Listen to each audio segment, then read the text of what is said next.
finally bring you my wrap up for the month of June. It is a bit late, but I had a lot of videos that I needed to upload first just because I filmed them earlier, but I also felt like they were kind of more pressing, that my wrap up got kind of pushed to halfway through July. But I'm here now to talk about the 5 books I read this month, so I feel like I didn't have as great a reading month in the amount of books that I read. And also because I got my new phone, I wasn't able to listen to audiobooks in the car because my phone is an iPhone 8 and it doesn't have the input. I bought a little adapter thing that I thought would work, but then it was broken when it turned up, so then I bought an aux cord that hopefully should work, and I will be trying it in the car tonight. But then I actually just started listening to books in my phone, but like out loud without it in the cord, but it's hard to hear it, so I've been listening to them again. I'm just annoyed because I could have said to you that I had at least maybe 6 or 7 books read if I was able to listen to audiobook. Anyway, let's just get into this wrap up. So the first book I read was Shatter Me by Tahira Mafe, and I'm so excited. I finally started my reread of Shatter Me, and I am so glad that it's happening. And me and Sash Reads actually buddy read this book together,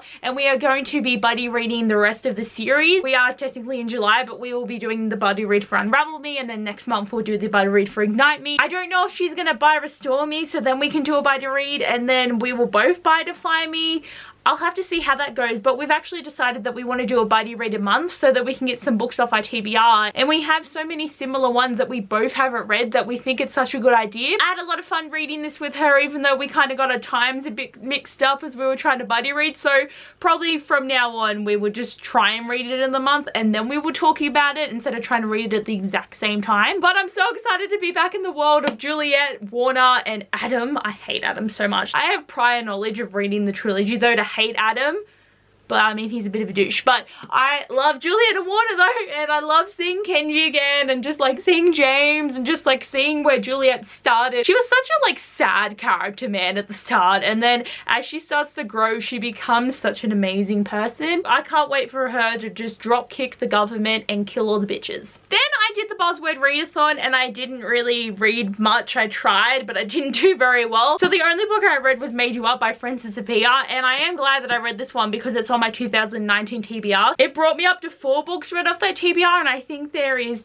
19, so I'm getting a bit behind, but I'm actually planning in the next couple of months to like knock off quite a few of that list, like making that priority. I've only got 5.5 months left of the year, so I think a lot of my reading goals are kind of going out the window because I just don't have time to read all these books, and I probably will only get to like another 35 books in the year, like that being a realistic goal. But I am so glad that I finally read this because I did read Eliza and Her Monsters like 2 years ago and I really enjoyed it, and this one was so good. But this book is about Alex, and she has schizophrenia, and it's been like an issue her whole life, just for the fact that she has trouble like making friends and also being able to tell what's real and what's not real, and a lot of people just don't go near her. Like, she just has such vivid moments where she thinks something is wrong and it freaks people out, so she ends up moving to a new school after she does something at her old school that was pretty bad. Everyone at her new school doesn't know about her though, and then she starts to make friends and she finds a boyfriend, and she just gets really connected to a lot of people, and she just suddenly has all these people around her that find her normal. But then there's a bit of a conspiracy happening at the school that's really interesting. But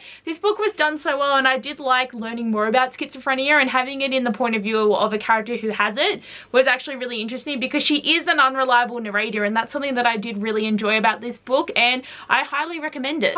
Then I read When You Were Mine by Rebecca Serley, and this was for the buzzword readathon, but I didn't finish it in the readathon. I think I finished it like 3 days later.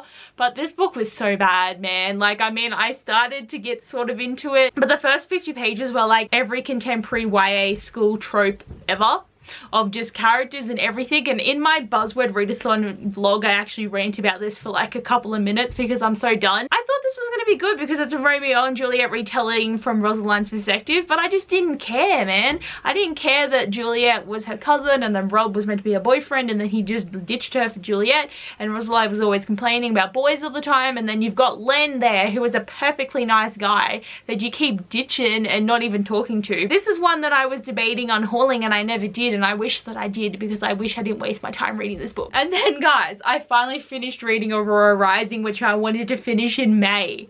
Oh my god, I just could not read this, man. Like, I enjoyed it. I actually gave it 4 stars, but I just could not get invested. Like, every time I picked it up, I'd read 20 pages and then I would put it down. I'd read 10 pages, I'd put it down. Like, there was so many times where I just kept putting it down. I did enjoy having this story of having, like, the Wonder Boy make this mistake. Then he got stuck with all the worst people in the barrel to be his teammates, and then they accidentally get stuck with Aurora, and then they're being chased by the whole government, and no one really knows what's going on, but it was all very exciting. But I definitely did enjoy Illuminae a lot more. Like, I enjoyed those characters more, and because that was kind of the first time I saw them, but now reading another series by them, I feel like they kind of regurgitated characters. Also, I didn't like Kat. I found her very annoying, and she was just always fighting against everything, and she was always like, oh, I'm such a tough girl and every blah blah blah. And like the romance between her and Tyler, where they like had sex one time, like, you know, a year ago, I didn't care. I was actually here for Aurora and Cal's relationship, because there was like a mates bond happening here, and he just has loved her entirely with his whole being, and I can't wait to see more of that. And he's so sweet, yet he's such a douche to her, and I just, that was the best part of this book, was their relationship. Also Finian, because he was just really fun.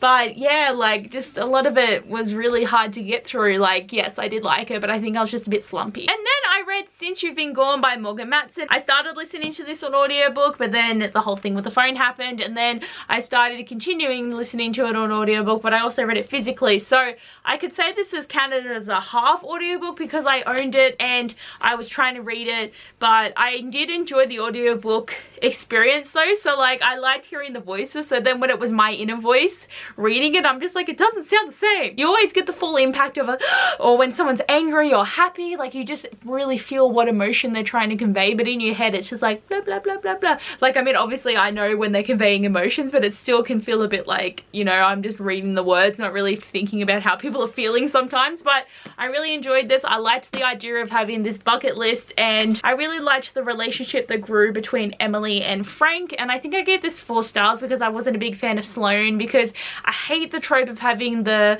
main character be such a suck up to her best friend, and her best friend's so awesome, but then the main character just sucks and they're so shy and they can't do anything, and they're always just letting people down because they're like not as perfect as their friend. But I'm like, look, people are amazing on their own and they don't need shitty friends. So these are the 5 books I read. And also for the month of June, Sasha actually picked my TBR for me, so I only got through 2 of them, which was Shatter Me and Since You've Been Gone. I was about 200 pages through the Gentleman's Guide before the end of the month, so I can say kind of 2.5, but because I decided to do the Buzzword readathon, that actually hindered me in trying to get her TBR read, which actually makes me really sad. And I mean, I could have put Since You've Been Gone in the Buzzword readathon, but I wanted to read Made You Up. So like, I am excited about what I did get read, but I feel really bad that I didn't really even make it through half her TBR, because I think she got 4 books read, so you definitely won for this TBR round. So this month at least I had a good time, because I only bought 4 books and I read 5, so like I one-upped it. And then to check in with my TBR Money challenge, so at the start of the month I bought 2 new books and I lost $10, so my new total was 6. And then Shatter Me was a book by a favorite author, so then I added $5 to my jar. Then I bought Ghost of the Shadow Market and I lost $16. So I actually went into the minus, and this is the first time it's happened. So I went to minus $5, and that's not much, but I just really wanted to buy Ghost of the Shadow Market while I was in Canberra, and because I didn't get any books read before I went, I had to go in the negatives here, and I feel so bad about it. At least I'm not like minus 80 at the moment, and there's no way I can get back from it. But then I read Made You Up, and that was a mental health book, so I added $5, and then I got like even again.